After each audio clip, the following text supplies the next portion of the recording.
Saudara-saudara, kita akan belajar memahami kajian yang ada dalam kitab Hikam yang dikarang oleh Syekh Ibnu Athaillah As-Sakandari yang disyarahi oleh Syekh Soleh Darat atau Kiai Soleh Darat. Ada hal yang penting dalam kitab beliau untuk memperbaiki syariat kita.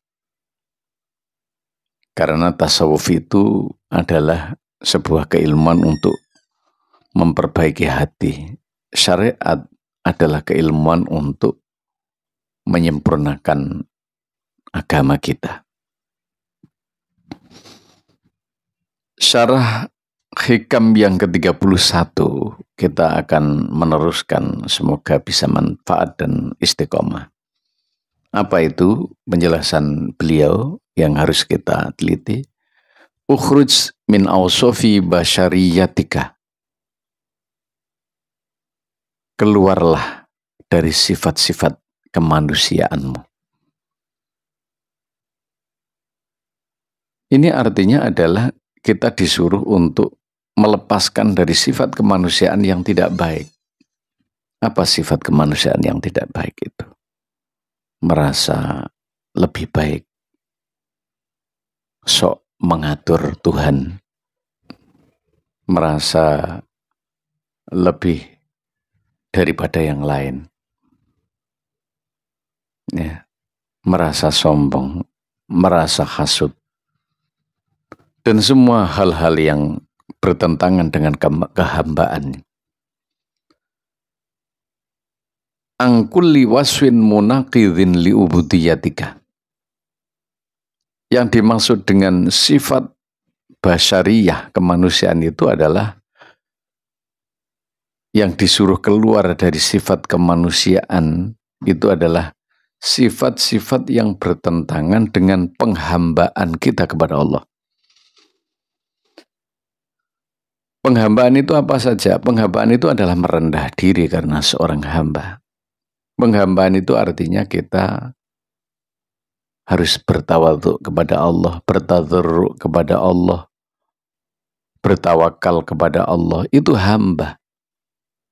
Mengikuti perintahnya, menjauhi larangannya. Itu adalah sifat kehambaan yang harus dilakukan. Hal-hal yang melawan sifat kehambaan kita yang baik atau sifat-sifat kita sebagai manusia yang jelek itu harus dihilangkan. Jadi kita harus mengeluarkan diri dari sifat-sifat yang menjadikan kita tidak menjadi seorang hamba yang baik, yang menjadikan kita hanya sebagai manusia yang senang melakukan hal-hal yang tidak baik, yakni melakukan maksiat, melawan Allah, mendurhakai Allah. Yang sifat-sifat itu adalah keluar dari penghambaan kita kepada Allah. Jadi yang namanya hamba itu harus taat, harus banyak beribadah, harus tunduk, harus patuh kepada Allah. Kalau sudah melakukan hal-hal yang melawan itu, berarti melawan Allah dan melawan sifat penghambaan kita kepada Allah. Kenapa harus begitu? Kenapa harus melawan sifat-sifat kemanusiaan yang tidak baik? Melawan sifat-sifat yang menghilangkan penghambaan kita kepada Allah. Kenapa harus begitu? Ya. Litakuna linida'il haqqi mujiban. Supaya kita dapat menyambut seruan Allah. Kalau kita sudah menghilangkan sifat-sifat kemanusiaan yang tidak baik, sombong, iri, dengki, hasud, dan lain sebagainya, maka kita akan mampu untuk menerima apa yang diperintahkan Allah sebagai majikan, sebagai bos kita, sebagai pencipta kita, sebagai khalik yang menciptakan kita sebagai makhluk Dan kita bisa dekat dengan Allah. Karena menghilangkan sifat-sifat yang tidak baik tadi. Karena menghilangkan sifat-sifat yang menyebabkan penghambaan kita tidak sempurna. Jadi kita kalau ingin dekat dengan Allah, hambakan dirimu kepada Allah. Lakukan sifat-sifat penghambaanmu kepada Allah. Sebagai seorang hamba apa kewajibannya? Ya kita menghamba, kita patuh. Kita jangan mengatur Allah. Kita jangan berpikir mampu mengendalikan hal-hal yang dikendalikan Allah. Kita jangan mempunyai pikiran-pikiran yang sombong, yang tidak bisa diatur oleh Allah, nggak boleh itu.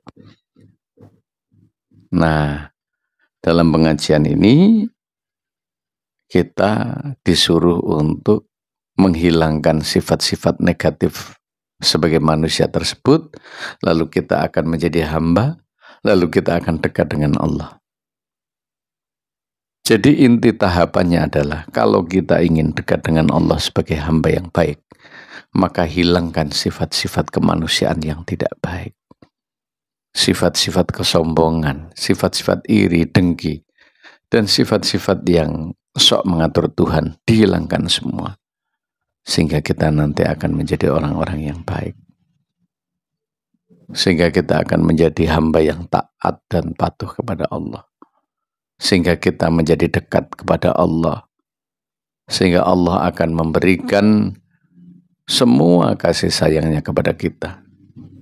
Karena penghambaan kita kepada Allah.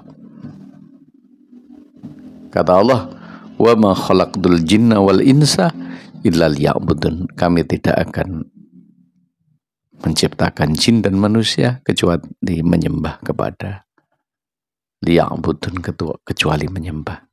Dia menyembah kepada Allah. Maka harus belajar, benar-benar belajar. Jangan sampai hanya menggunakan logika dan pikiran saja, tapi hati harus tetap tunduk kepada Allah. Hati harus yakin kepada Allah, harus yakin kepada hal-hal yang gaib, hal-hal yang disampaikan Allah dalam ayat Quran dan disampaikan Nabi dalam hadis-hadisnya, serta dipahami oleh para ulama. Wallahu a'lam bishawab.